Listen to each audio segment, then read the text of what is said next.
Hello दोस्तों। आज के इस वीडियो में हम लोग समीकरण को हल करना सीखेंगे और ये भी काफ़ी इम्पोर्टेंट है। समीकरण को हल करना हमें सीखना चाहिए और ये मतलब बहुत ज़रूरी है हमारे लिए। तो चलिए हम लोग समीकरण को हल करना सीखेंगे इस वीडियो में। अगर आपको अंत में वीडियो पसंद आएगा तो वीडियो को ज़रूर से लाइक करेंगे। आप इस वीडियो को देखने के बाद समीकरण को हल करना 100% सीख जाएंगे। आपको एक भी डाउट नहीं रहेगा, सारा का सारा डाउट हम आपको क्लियर कर देंगे कि कैसे इसको हल किया जाता है। चलिए हम लोग पहला जो हमने यहाँ पे दो प्रश्न लिया है, तो हम लोग पहला प्रश्न यहाँ पे लेते हैं और उसे सॉल्व करते हैं। ये है हमारा पहला प्रश्न। देखिए ऐसे प्रश्न को इसमें जो भी A B C D X Y Z ABCD का कोई भी अक्षर हो, बस केवल उसका मान निकालना होता है। उसके लिए उस अक्षर को बराबर के इस तरफ और बाकी सारे चीज़ों को बराबर के दूसरी तरफ एक एक स्टेप करके ले जाया जाता है। इसे ही हम लोग बोलते हैं समीकरण का हल करना।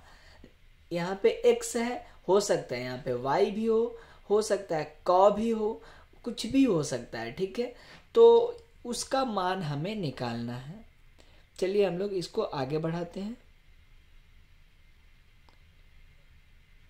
तो देखिए यहाँ पे हम लोग सबसे पहले 6 को बराबर के दूसरी तरफ लेके जाएंगे। 2x को हम लोग ज्यों का त्यों लिख लेंगे। 2x लिखेंगे अब यहाँ पे बराबर, क्यों? क्योंकि हमको 6 को जो है ना बराबर के दूसरी तरफ लेके आना है। लेकिन बराबर के दूसरी तरफ यहाँ पे पहले से 9 है तो लिख लेंगे 9। अब यहाँ पे बराबर के दूसरी तरफ अगर 6 को लेके जाएंगे तो उसमें कुछ परिवर्तन होगा। अब वो परिवर्तन आपको यहाँ पे नजर आ रहा है। देखिए अगर किसी भी अंक का चिन्ह या फिर अक्षर का चिन्ह जोड़ का हो तो वो घटाव में बदल जाएगा। कब? जब वो बराबर के दूसरी तरफ कन्वर्ट होगा। अगर वो घटाव में हो तो वो जोड़ में कन्वर्ट हो जाएगा। अगर वो गुना में हो तो वो भाग में कन्वर्ट हो जाएगा। अगर वो कोई भाग में हो तो वो गुना में कन्वर्ट हो जाएगा। तो बोलिए यहाँ पे जोड़ में है तो किस में कन्वर्ट होगा? घटाव में। तो यहाँ पे हम लोग लिखेंगे घटाव का 6।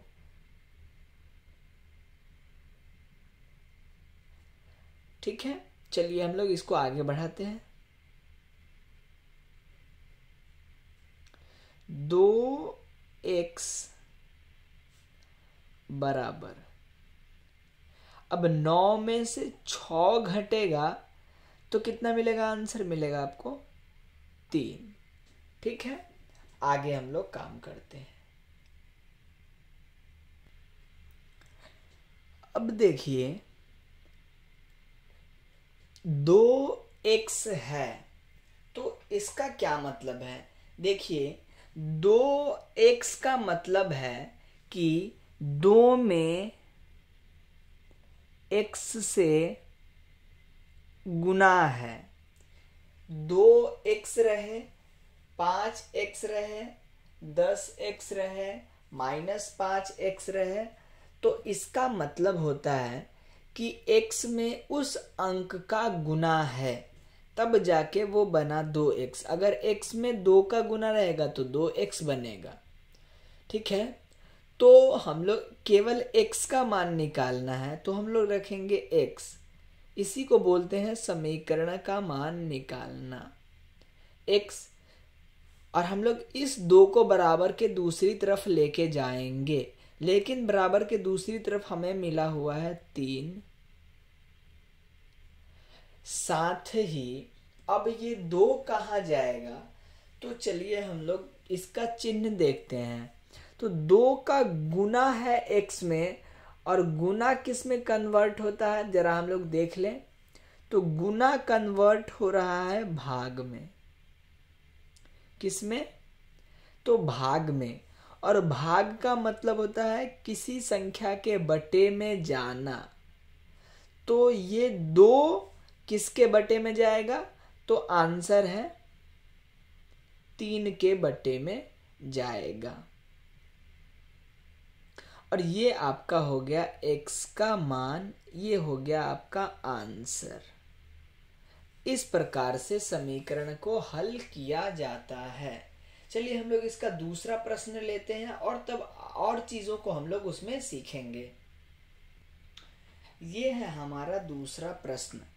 चलिए एक एक स्टेप करके हम लोग इधर से x के अलावा बाकी चीज़ों को बराबर के दूसरी तरफ लेके जाएंगे। तो पहले तो हमें इस 6 को लेके जाना पड़ेगा, फिर इस 2 को लेके जाना पड़ेगा, फिर x के साथ ये 4 है इसको लेके जाना पड़ेगा। 3 स्टेप में ये क्वेश्चन क्लियर होगा। तो सबसे पहला स्टेप में हमें 6 को ले जाना है। तो 4x बटे 2 बराबर 12 यहाँ है तो लिखेंगे 12। अब 6 का चिन्ह क्या है?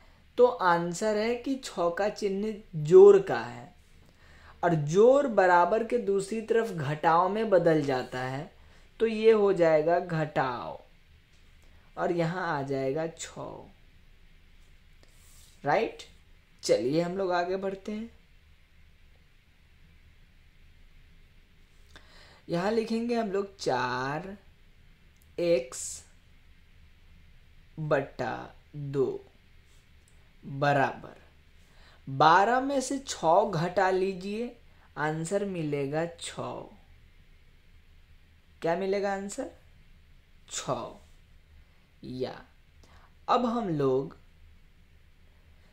इस 2 को बराबर के दूसरी तरफ लेके जाते हैं, तो यहाँ पे हमें क्या मिलेगा? क्या बच जाएगा? 4x। इस 2 को हम लोग बराबर के दूसरी तरफ लेके जाने का प्रयास करेंगे, तो यहाँ पे बच क्या जाएगा? केवल 4x। लेकिन ये 2 का चिन्ह क्या है? क्योंकि जब तक हमें चिन्ह पता नहीं होगा तब तक हम उसको कन्वर्ट नहीं कर पाएंगे कि उसको कौन सा चिन्ह में कन्वर्ट करें। इस 2 को हम लोग यहाँ पे किस चिन्ह के साथ कन्वर्ट करें? यहाँ पे बराबर में 6 है, हम लोग लिखेंगे 6। ठीक है। देखिए ये 4x के बटे में है, और बटे को हम लोग क्या बोलते हैं? बटे को हम लोग बोलते हैं भाग। बटे को हम लोग बोलते हैं भाग। और देखिए भाग बदलता किस में है? भाग कन्वर्ट टू गुना, यानी भाग जो है ये गुना में बदलता है, तो हम लोग दे देते हैं गुना का चिन्ह। कितना आसान है ना। और यहाँ पे क्या है? किसको हम लोग लाएंगे? इस 2 को ना, तो यहाँ पे हमने लेके आया 2। राइट। चलिए आगे बढ़ते हैं।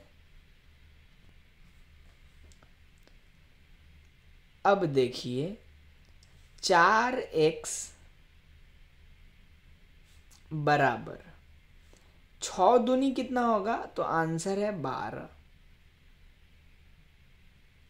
अब हम लोग क्या लिखेंगे? केवल x।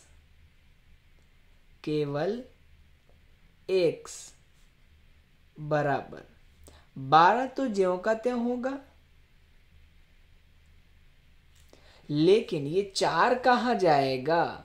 तो देखिए x में 4 का क्या है? गुना। 4x है, जैसे 2x था तो 2 गुने x, तो ठीक उसी प्रकार 4x है तो 4 गुने x, तो गुना है ना, यानी चिन्ह गुना का है। और गुना बदलता किस में है? तो आंसर है ये भाग में बदलता है, और भाग का मतलब होता है बटे में जाना। तो 4 क्या होगा? बटे में आ जाएगा, और यहां से ये कटेगा तो 4 तिहाई 12, इसीलिए x बराबर 3। और ये हो गया आपका आंसर। इस प्रकार से हमने आपको इस वीडियो में समीकरण को हल करने का बहुत सरल और बहुत अच्छा तरीका सिखाया है। इस तरीका को फॉलो करके आप किसी भी जटिल से जटिल समीकरण को बहुत अच्छे से सॉल्व कर पाएंगे। बस आपका टारगेट होना चाहिए कि जिसको हम लोग बराबर के इस तरफ से उस तरफ लेके जा रहे हैं उसका चिन्ह क्या है। जैसे ही आपको चिन्ह पता चल जाएगा आप उसे आसानी से कन्वर्ट कर लेंगे। तो आशा करते हैं कि आपको ये वीडियो पसंद आया होगा। अगर आप चैनल पे नए हैं तो चैनल को अभी सब्सक्राइब करके जाएं और बेल आइकन को भी प्रेस कर दें। जिस तरह से आपने समीकरण को हल करना सीखा है अपने दोस्तों को भी भेजें ताकि वो भी सीख पाएं। मिलते हैं अगले वीडियो में, तब तक के लिए धन्यवाद।